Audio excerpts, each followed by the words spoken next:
Je vous salue dans le précieux nom de notre Seigneur Jésus-Christ. Bien-aimés dans le Seigneur, soyons tous bénis au nom puissant de notre Seigneur Jésus-Christ. Bien-aimés dans le Seigneur, je suis venu partager ce message avec toi. Je suis venu sonner la trompette, chose à vouloir te faire ouvrir les yeux au sujet d'un message piège ou alors un évangile qui a été délivré droit de l'enfer, qui a pour mission à te faire perdre ton âme. Il s'agit ici de l'évangile de la prospérité. Il faut déjà qu'on sache que cet évangile de la prospérité, il faut déjà qu'on sache quelque chose avant d'arriver là. Il faut déjà que nous sachions que le diable lit la Bible plus que nous les hommes. Il me dit comment il va faire pour perdre le peuple de Dieu. Il me dit comment il va faire pour faire regretter le peuple de Dieu. Il ne veut pas périr en enfer seul. Il veut aller avec toi. Il est prêt à ça. Il se donne à ça. Il ne travaille pas. Son seul travail, c'est de conduire ton âme à la perdition. Donc, frère, il est entré dans l'Ancien Testament. Il a formulé un message, celui qui est le message de la prospérité. Il a détourné ce message de son contexte. Il a détourné ce message de son contexte réel à le formuler de façon à pouvoir l'injecter dehors pour perdre les âmes. Ce message, c'est le message de la prospérité charnelle. Parce que la prospérité dont le Seigneur attend que nous ayons, c'est la prospérité spirituelle. Et la prospérité spirituelle, quand tu l'as, tu vas couler. Tu vas couler comme la Bible nous dit dans Galates 5, quelque part dans Galates 5, verset 22 ou verset 22, voilà, où la Bible nous dit, voilà les fruits de l'esprit. La paix, la joie, l'abondance, la bénignité. Tu es un rassembleur, tout ça. C'est ça les fruits de la paix. Ça veut dire, cet homme, tu as reçu, tu es dans la prospérité spirituelle. Mais aujourd'hui, ce message a été transformé par le Dieu des Illuminati qui est Baphomet à nous faire comprendre que nous sommes sur terre pour régner. Nous sommes sur terre pour régner. Notre paradis, c'est ici sur terre. Ça veut dire, si tu as de l'argent, tu vis le paradis. Tu n'as pas de l'argent, tu es pauvre, tu vis l'enfer. C'est ça le message des Illuminati. C'est ça le message de Baphomet. Et il a été délivré. Vous verrez que votre pasteur africain, votre pasteur, quand il commence à servir le Seigneur, il le commence bien. Quand le Seigneur commence à l'utiliser vraiment, son nom, il peut dire, il commence le Seigneur commence à l'utiliser, il commence à se glorifier au point où il va répondre à une invitation aux États-Unis. Quand il arrive là-bas, il revient. Le message qui vient avec, qui vous viendra avec, c'est le message de la prospérité. Le message, chose à vous faire comprendre que vous êtes sur terre pour régner.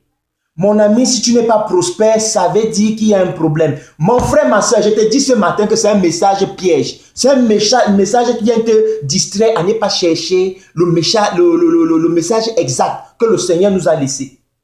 Le Seigneur a besoin que tu cherches la sanctification. Voilà le message. Car lui, il a dit, aucun impur n'entrera dans le royaume des cieux. Aucun impur. Je ne sais pas si ce message de la prospérité sanctifie. Ou alors le fait de chercher l'argent, ça sanctifie l'homme. Le fait d'être riche, ça sanctifie l'homme. Ça, je ne sais pas. Sincèrement, mon frère, ouvre les yeux. C'est un message typiquement satanique. Le Seigneur revient très bientôt. Donc le diable donc il est passé à la vitesse supérieure pour pouvoir distraire le peuple de Dieu. Tout le monde aujourd'hui est lobotomisé à chercher l'argent. On est béni quand on a l'argent. On a Dieu quand on a l'argent. Quand on est pauvre, on n'est pas de Dieu. Ça, c'est le message qui est enseigné dans beaucoup de centres de concentration appelés vulgairement églises. Il y a le désordre. Un désordre immense dans le corps du Christ. Il y a un désordre immense dans le corps du Christ. Bien-aimé dans le Seigneur, si le Seigneur te fait grâce en te baptisant de l'Esprit Saint, L'Esprit Saint t'apportera le discernement. Tu sauras discerner qui est homme de Dieu, qui n'est pas homme de Dieu. Les bons temps et les mauvais temps. Bien-aimé dans le Seigneur, ouvre tes yeux. Le Seigneur te parle. Le Seigneur sonne sa trompette au travers de ses serviteurs. Bien-aimé dans le Seigneur, ouvre tes yeux. Je ne sais pas ce qui vous bloque dans ces églises, dans ce type d'évangile. Et ils savent très bien, ces pasteurs-là, ces pasteurs hommes de Dieu, ils savent très bien donner ce type de message. Chose à tenir captif le peuple de Dieu. Le peuple ne leur dit rien. Ils vendent l'évangile. Vous allez voir partout, c'est devenu du commerce. Ils vendent l'évangile. Ils sont devenus, je sais quoi, ils sont devenus des stars, comme ils le disent. Ils prospèrent. Bien-aimé dans le Seigneur, laisse-le prospérer avec tes dîmes, tes offrandes. Mais qu'il te donne la nourriture dont ton âme a besoin. Sauve ton âme. Et que cette nourriture n'est rien d'autre que la sanctification. C'est la sanctification qui est le message de l'heure. Le Seigneur nous dit dans Apocalypse 18. Le Seigneur nous dit dans Apocalypse 18, verset 4. Il nous dit bien ceci. Et j'ai entendu du ciel une autre voix qui disait: sortez du milieu d'elle, mon peuple, afin que vous ne participez point à ses péchés et que vous n'ayez point de part à ses fléaux. Car ces péchés se sont cumulés jusqu'au ciel et Dieu s'est souvenu de ses iniquités. Sortez du milieu d'elle. Sortez, peuple de Dieu, levez-vous, sortez en courant. Cours, sors de cette maison où on ne te parle que de dîmes, où on ne te parle que d'offrandes, où on ne te parle que de prospérité, on ne te parle que tu es un roi, tu es venu sur régner, que ton Jésus c'est lui qui a créé tout, c'est lui qui... Sortez de cette maison, il n'y a pas ta vie là-bas mon frère. Le plus important pour toi, c'est ton âme. Le plus important pour toi, c'est ton âme. Dieu n'attend que ton âme. Dieu n'attend pas ta personne charnelle. Lui, il était charnel. Le monde l'a refusé parce qu'il n'avait rien. Il ne ressemblait à rien. Il n'avait pas d'éclat pour nos regards.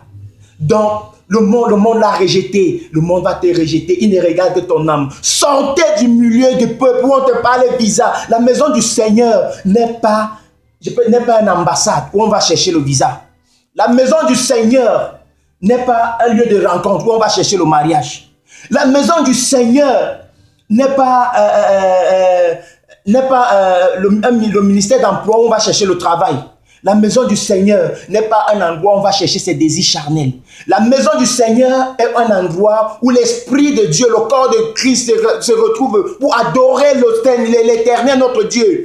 L'Éternel notre Dieu, ce n'est pas une histoire de dîmes, offrandes, mon frère, sortez, il est tard. Quand on dit Babylone la grande, ce n'est pas Babylone qu'on va parler. Babylone est encore là. Babylone, c'est tous ces systèmes-là. Le système politique, le système religieux, tout ce Babylone-là, c'est là. Tu es où? Tu es dans quelle Babylone? Le Seigneur vient sauver son église, pas Babylone. Mon ami, ouvre tes yeux. Le Seigneur te parle. Ouvre tes yeux. Ouvre tes yeux. L'heure est grave.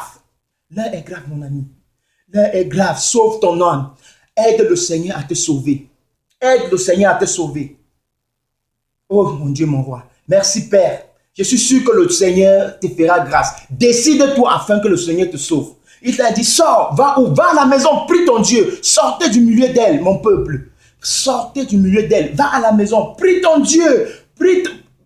Invoque, implore ton Dieu, tu as ta Bible, lis-la, invoque l'Esprit Saint afin qu'il te conduise dans toute la vérité, mon frère. L'heure est grave, sors, si on ne te bloque pas la magie, donc le seul défi que tu auras, c'est de sortir, tu vaincras cette magie quand tu sortiras, quand tu diras non à ton pasteur. Il n'y a aucun verset dans la Bible qui dit, mon peuple sera sauvé grâce à mes serviteurs. Quand on regarde dans Actes des Apôtres, on voyait comment les apôtres, les disciples du Seigneur, entretenaient les nouveaux convertis. Ils étaient là pour entretenir. Ils n'étaient pas là pour donner des ordres ou alors pour dicter une loi. Non. Aujourd'hui, ce n'est pas le bishop. Il est bishop, il est pasteur, il est révérend pasteur, il est évêque. il est tout, tous les grands noms. Peut-être même Dieu, il te dit même qu'il est Dieu. Comme l'autre a dit dans une vidéo qu'il est le médiateur entre Dieu et les hommes. Ça veut dire, si tu crois à ton prophète va prier son Dieu pour qu'il te vienne en aide. Abomination, sorcellerie, perdition, vampirisme, Satan. Hey, mon frère, sortez du milieu d'eux. Et dans tout ça, le peuple acclame. Ouais! Alléluia, amen. Vous savez ce qui veut dire amen? On répond amen.